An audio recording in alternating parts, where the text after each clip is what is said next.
चंदू नाम का एक लड़का रहता था जो अपने माता पिता की दिल से सेवा करता था और उनकी हर बात मानता था। चंदू मन लगाकर पढ़ाई करता था और हमेशा सबकी मदद करता था। गांव के सभी लोग उसे प्यार करते थे।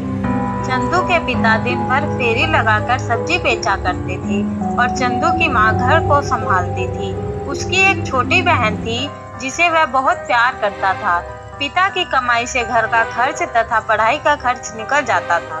स्कूल जाने से पहले चंदू सारी सब्जियां धोकर ठेली पर सजा देता था, जिससे उसके पिता को मदद मिल जाती थी। एक दिन उसके पिता बारिश में भीग गए और बीमार पड़ गए। फिर एक दिन अचानक से उनकी मृत्यु हो जाती है। इस हादसे से पूरा परिवार हिल जाता है। घर के सभी लोग एक एक पैसे को मोहताज हो गए थे। इधर चंदू की माँ की तबीयत भी खराब रहने लगी। चंदू यह देखकर बहुत दुखी होता था। वह अपने परिवार की मदद कैसे करे। वह ठेली लगाने की सोचता था, लेकिन वह अभी 8 साल का था, इसीलिए वह ठेली को नहीं संभाल सकता था। चंदू ने अपनी माँ से रामायण महाभारत के साथ साथ बहुत सारी चमत्कारिक कहानियाँ सुनी थी। उसके मन में विचार आया कि भगवान तो सभी की मदद करते हैं, उसकी भी जरूर करेंगे। यह सब सोचकर एक दिन चंदू सुबह ही मंदिर पहुँच गया।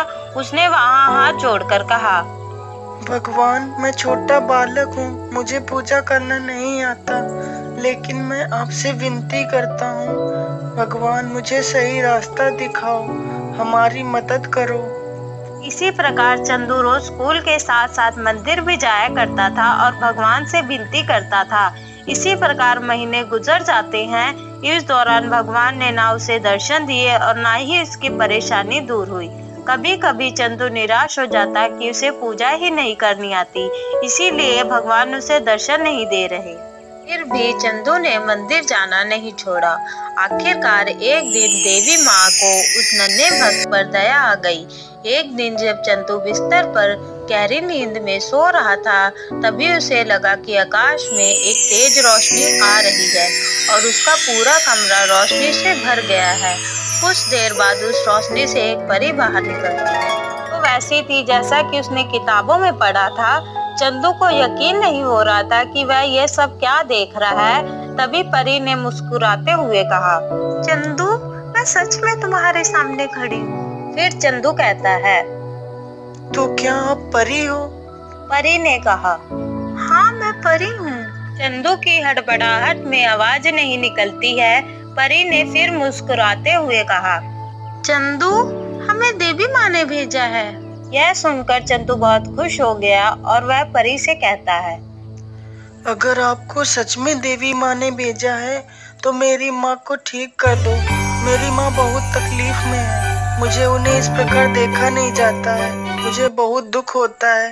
फिर परी बोलती है, ठीक है चंदू, कल तक तुम्हारी माँ बिल्कुल ठीक हो जाएंगी। चंदू कहता है, आपका बहुत बहुत धन्यवाद। फिर परी बोलती है, लेकिन चंदू, तुमने अपने लिए तो कुछ मांगा ही नहीं, मैं तो तुम्हें वरदान देने आई थी। चंदू कहता है, परी देवी, अगर मेरी माँ ठीक होगी तो वो पूरे परिवार का ख्याल रख लेगी। बच्चों पर तो पहला अधिकार माँ का होता है, इसीलिए मैंने माँ के लिए पहले मांगा। परी खुश होकर बोली, चंदू, तुम बहुत अच्छे हो, मैं तुमसे बहुत प्रसन्न हूँ, मैं तुम्हें एक और वरदान देना चाहती हूँ। इस पर चंदू बोलता है, अगर आप मुझे वरदान देना ही चाहती हैं तो मुझे ये वरदान दीजिए कि मैं बड़ा होकर एक अच्छा इंसान बनूं और अच्छे रास्ते पर चल सकूं और मैं जरूरतमंद लोगों की मदद कर सकूं। फिर परी कहती है, ठीक है चंदू। फिर परी उसे एक अंगूठी देती है और बोलती है, तुम इस अंगूठी को पहनकर जो भी मुराद मांगोगे वो पूरी हो जाएगी, लेकिन जिस दिन तुम इसका गलत इस्तेमाल करोगे उसी दिन इसकी सारी शक्ति खत्म हो जाएगी। एक बात और, इस अंगूठी के बारे में किसी को मत बताना, नहीं तो ये अंगूठी गायब हो जाएगी। ऐसा कहकर परी वहाँ से चली जाती है। सुबह उठकर चंदू ने देखा तो उसकी माँ पूरी तरह ठीक हो चुकी है और खाना बना रही थी। यह सब देखकर चंदू बहुत खुश हो जाता है और सुख से अपनी माँ के साथ रहने लगता है। हमें इस कहानी से ये शिक्षा मिलती है कि इंसान को लालच व गलत कार्य कभी नहीं करना चाहिए। कर्म पर विश्वास रखने वाले लोगों के लिए कुछ भी असंभव नहीं होता है। वीडियो देखने के लिए आपका धन्यवाद। अगर आपको वीडियो अच्छी लगी हो तो प्लीज़ वीडियो को लाइक करें और हमारे चैनल को भी सब्सक्राइब कर लें।